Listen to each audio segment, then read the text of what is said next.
আচ্ছা শোনো না, আমার মনের ভিতরে অনেক প্রশ্ন ছিল।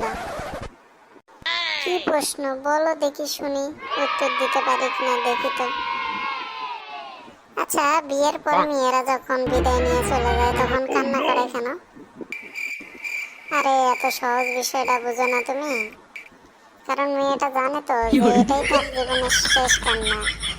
এরপরে তো ওর হাজবেন্ড কান্না করবে, সেই জন্য শেষবারের মতো একটু কান্না করে নেয়।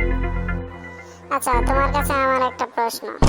মেয়ের বাবা যখন তার মেয়েরে বিয়ে দেয় তখন এত টাকা পয়সা কেন খরচ করে? ছেলের বাবারে এত টাকা পয়সা কেন দেয়, তারা এত গিফট কেন দেয়? আরে এত সহজ বিষয়টা তুমি জানো না? কারণ মেয়ের বাবা তো জানে যে তার বাসা থেকে একটা বড় ঝামেলা চলে যাচ্ছে, তো তিনি খরচ করবে না। আর ছেলের বাবাকে এত টাকা পয়সা কেন দেয় জানো? কারণ মেয়ের বাবাটা জানে যে আমার বাড়ির বড় একটা ঝামেলা তিনি তার বাসায় সারা জীবনের জন্য নিয়ে যাচ্ছে, তো একটু টাকা পয়সা তো তারা দিতেই হবে, তাই না?